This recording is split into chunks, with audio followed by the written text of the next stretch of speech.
Halo semua, selamat datang di channel kami, Jurnal Kriminal bersama saya Atika Walo.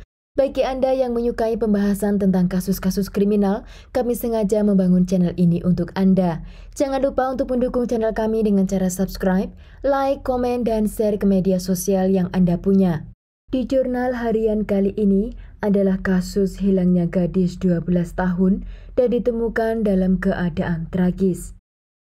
Lara Maria Oliveira Nascimento, gadis berusia 12 tahun, dinyatakan hilang pada tanggal 16 Maret tahun 2022 lalu. Lara lahir dari pasangan yang bernama Luana Aparecida de Oliveira Lima dan Reginaldo de Oliveira Nascimento. Dia adalah anak pertama dari 3 bersaudara. Lara dikenal sebagai anak yang cerdas, periang, penurut, dia sangat aktif dan juga sangat menyayangi kedua orang tuanya dan kedua adiknya.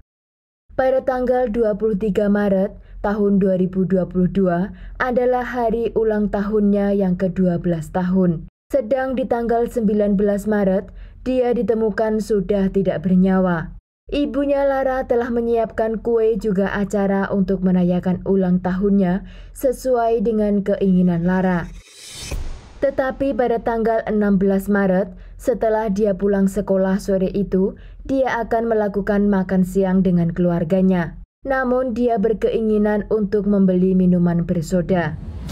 Ibunya Lara memberikan uang untuk dia membeli di toko tetangga yang berjarak sekitar 600 meter dari rumahnya di Campo Limpo Paulista, Grande, Sao Paulo. Sesampainya di toko, dia membeli minuman dan juga permen, dan setelah itu dia tidak kembali pulang.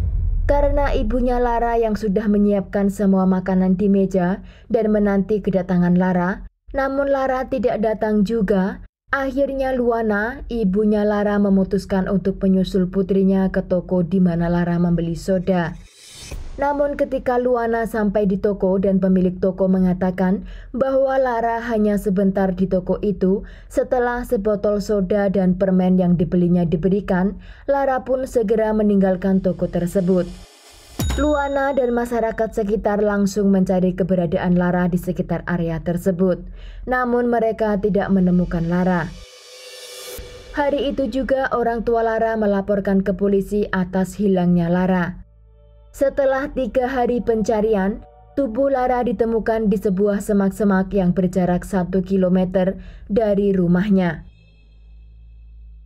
Di area di mana tubuh Lara dibuang oleh pelaku, pada tanggal 19 seorang laki-laki ingin memotong rumput di sana, dan dia melihat sepasang sandal jepit dan tubuh yang awalnya dia kira itu adalah boneka patung. Namun setelah dia periksa, itu adalah tubuh Lara. Segera dia memanggil masyarakat sekitar dan yang mengenali bahwa itu tubuh Lara adalah paman Lara sendiri. Karena dia tahu pakaian terakhir yang digunakan oleh keponakannya sebelum menghilang. Pamannya segera menghubungi polisi dan kedua orang tua Lara. Hari itu adalah hari yang tidak pernah terbayangkan oleh Luana, bahwa dia akan melihat anaknya yang sudah tidak bernyawa dan dalam keadaan yang sangat tragis. Polisi segera mengevakuasi tubuh Lara dan menyatakan bahwa Lara meninggal karena trauma di kepala dengan setidaknya 4 pukulan di kepala, dan menurut laporan dari Institut Medis Hukum Sao Paulo, menurut dokumen itu, gadis ini dibunuh dengan tanda-tanda kekejaman dan tubuhnya ditemukan tertutup kapur. Senjata yang digunakan oleh adalah palu atau semacam kapak. Laporan itu akan berguna dalam upaya menemukan si pembunuh. Karena pemeriksaan forensik pada kuku remaja itu menunjukkan jejak DNA. Apakah Lara korban pelecehan atau pemerkosaan, polisi masih belum menginformasikan ke publik. Tetapi yang jelas, tidak ditemukan zat berbahaya dalam tubuh korban. Polisi menyelidiki kasus pembunuhan Lara dengan memeriksa kamera CCTV di area terdekat di mana ditemukan jasad Lara. Di kamera tersebut menunjukkan sebuah mobil yang berwarna silver sedang berhenti di area tersebut sewaktu Lara dinyatakan hilang hari itu. Namun masyarakat sekitar tidak begitu mengenal pengemudi dan juga mobil tersebut. Orang tua Lara sangat syok ketika mengetahui anaknya telah tiada dan menjadi korban pembunuhan yang begitu brutal. Ibu Lara yang dulunya bekerja sebagai pengasuh anak, rela meninggalkan pekerjaannya itu demi menemani ketiga anaknya. Dan dia lebih memilih untuk membuat kue serta menjadi pendekor di acara pesta. Namun setelah Lara tidak pulang hari itu, Luana tidak lagi bisa menjalankan aktivitasnya sebagai pembuat kue juga pendekorasi untuk pesta. Dia tidak punya kondisi yang stabil seperti dulu. Ayah korban pun juga dipecat dari tempat kerjanya, yaitu di sebuah pabrik pembuat produk pembersih karena guncangan trauma yang mereka alami. Kehidupan mereka pun tergantung dari bantuan kerabat keluarga setelah tragedi yang menimpa keluarganya. 2 bulan kemudian setelah kematian Lara yang berumur 12 tahun itu, seorang laki-laki yang bernama Wellington Galindo Dogueros yang berusia 42 tahun masih menjadi buronan dan dianggap sebagai tersangka utama dalam kejahatan tersebut.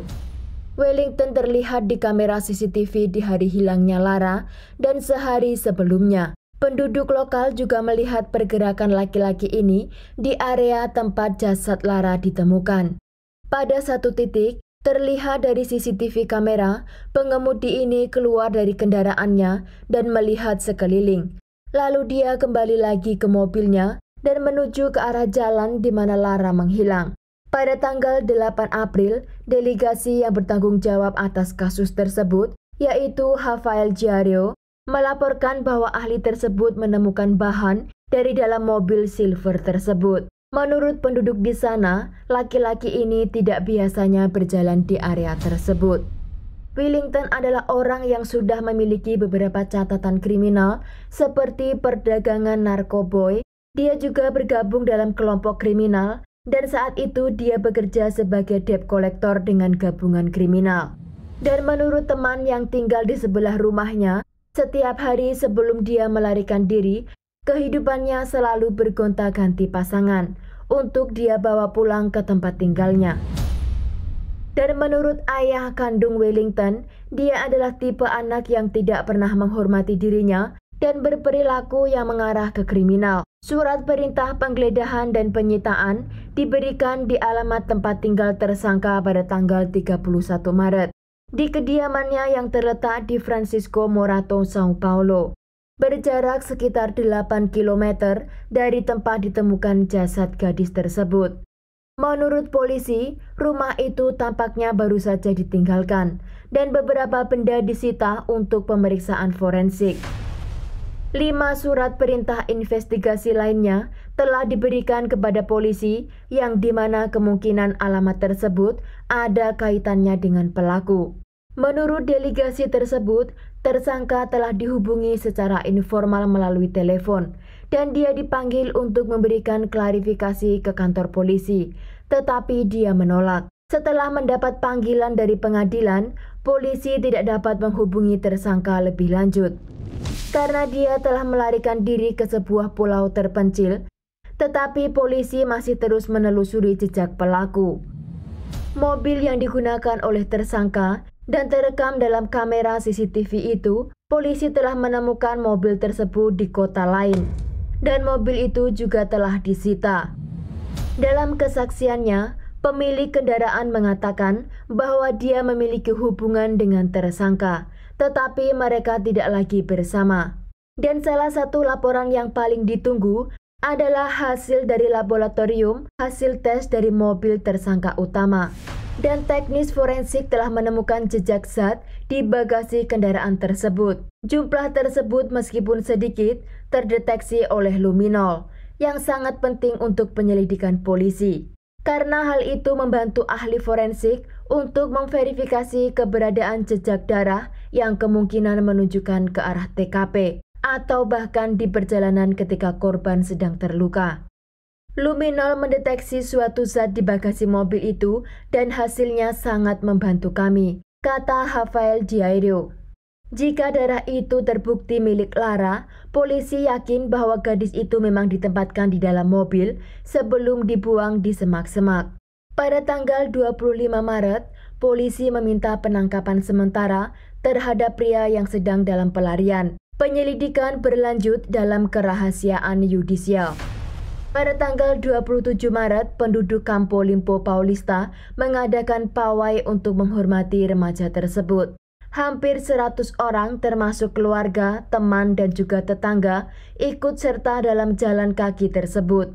Dengan poster dan spanduk, kelompok itu mengambil rute yang sama seperti yang dilakukan Lara pada hari di mana dia menghilang, dan mereka menuntut keadilan untuk Lara. Sekian jurnal hari ini, jangan lupa tinggalkan like dan komen. Jika Anda tidak keberatan, klik tombol subscribe untuk mendukung channel kami. Terima kasih saya ucapkan kepada Anda para subscribers. Sekian, sampai jumpa di jurnal berikutnya.